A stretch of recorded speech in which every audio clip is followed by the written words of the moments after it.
नमस्कार, स्वागत है आपका न्यूज 18 के डिजिटल प्लेटफॉर्म पर। मैं हूं आपके साथ ईशा खान। कर्नाटक की राजनीति को झकझोर देने वाले सेक्स स्कैंडल में आखिरकार अदालत ने ऐतिहासिक फैसला सुना दिया है। इस मामले में हासन से पूर्व सांसद और जेडीएस नेता प्रज्वल रेवन्ना को उम्र कैद की सजा मिली है। जी हां, प्रज्वल रेवन्ना पर आरोप लगे बलात्कार के, यौन शोषण के, धमकी देने के और डिजिटल क्राइम के। प्रज्वल पूर्व प्रधानमंत्री एचडी देवेगौड़ा के पोते और पूर्व मंत्री एचडी रेवन्ना के बेटे हैं, यानी राजनीतिक विरासत का सीधा वारिस है। लेकिन इसी विरासत के पीछे छुपा था एक वहशी चेहरा।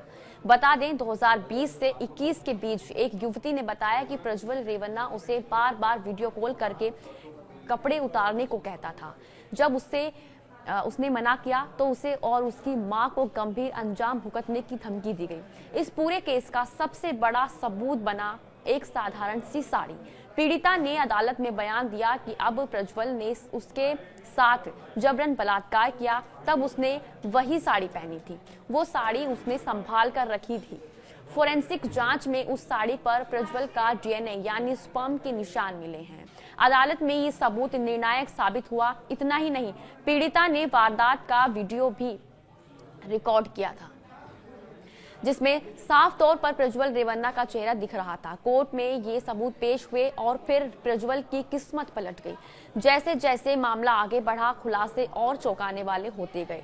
पीड़िता ने बताया कि उसकी मां के साथ भी रेप हुआ और वो भी खुद उनके बंगले में। इसका वीडियो सोशल मीडिया पर भी लीक हुआ था, जिससे मामले ने और ज्यादा तूल पकड़ा। केवल प्रज्वल ही नहीं, पीड़िता ने उसके पिता एचडी रेवन्ना पर भी गंभीर आरोप लगाए हैं। कहा, बाप बेटा दोनों आदतन अपराधी हैं। इन दोनों ने घर में काम करने वाली कई अन्य महिला कर्मचारियों का भी यौन शोषण किया है। बता दें, पीड़िता की मां ने बताया है कि 2019 में सूरज रेवन्ना की शादी के दौरान उसे काम पर बुलाया गया था, लेकिन इसके बाद वो हर बार शादी, पार्टी या उत्सव में अकेले कमरे में बुलाते। कुल 6 महिलाएं उस घर में काम करती थी, सभी डर के साए में। जब प्रज्वल घर आता तो पूरे स्टाफ पर सन्नाटा छा जाता था। यहाँ तक कि एचडी रेवन्ना भी अपनी पत्नी के बाहर आने के बाद स्टोर रूम में महिलाओं को बुलाकर उनका यौन शोषण करता था। महिला ने कहा, किचन भी उनके लिए सुरक्षित जगह नहीं थी।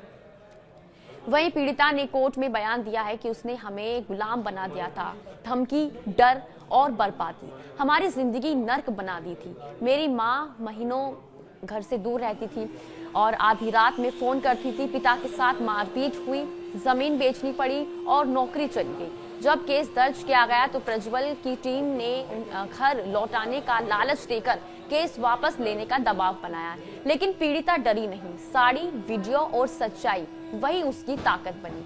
1 अगस्त 2025 को कोर्ट ने प्रज्वल रेवन्ना को दोषी करार दिया और 3 अगस्त यानी शनिवार को ऐतिहासिक फैसला सुनाया।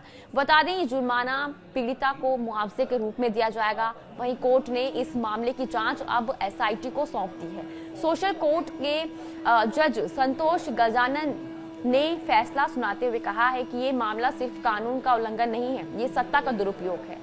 जब जज ने फैसला सुनाया तब प्रज्वल कोर्ट में फूट फूट कर रो पड़ा। उसने जज से कहा, मैंने मैकेनिकल इंजीनियरिंग में डिग्री ली है, मैं पहली बार फंसा हूँ, कृपया कम सजा मुझे दे। उसने ये भी कहा कि कोई भी महिला स्वेच्छा से शिकायत करने के लिए नहीं आई थी। सभी चुनाव से कुछ दिन पहले सामने लाई गई, लेकिन कोर्ट ने कहा सबूतों के सामने कोई राजनीति नहीं चलती। कोर्ट के फैसले के बाद पीड़िता ने बयान दिया कि आज हमें भरोसा हो गया है कि न्याय जिंदा है। अगर हमें कुछ हो जाता है तो उसकी जिम्मेदारी रेवन्ना फैमिली की होगी। अब इस फैसले के बाद जेडीएस में भूचाल आ गया है। पार्टी ने पहले ही प्रज्वल को निलंबित कर दिया था, लेकिन अब कई वरिष्ठ नेता सवालों के घेरे में हैं। एचडी कुमारस्वामी ने मीडिया से दूरी बना ली है। वहीं एचडी रेवन्ना पर लगे आरोपों को लेकर पार्टी की छवि भी पूरी तरह से प्रभावित हुई है। राजनीति में नैतिकता पर एक बार फिर से बहस छिड़ गई है। ये केस एक मिसाल बन सकता है अगर समाज, कानून और मीडिया साथ खड़े रहे। इस केस में एक साधारण सी लड़की जिसने अपने साथ हुए अन्याय को छुपाया नहीं, बल्कि सबूत इकट्ठे किए और न्याय के दरवाजे तक पहुंची। ये केस दिखाता है कि सत्ता चाहे कितनी भी बड़ी क्यों ना हो जाए, अगर आवाज उठाई जाए तो सच्चाई सामने आ ही जाती है। और इसी के साथ आज के लिए बस इतना ही। नमस्कार।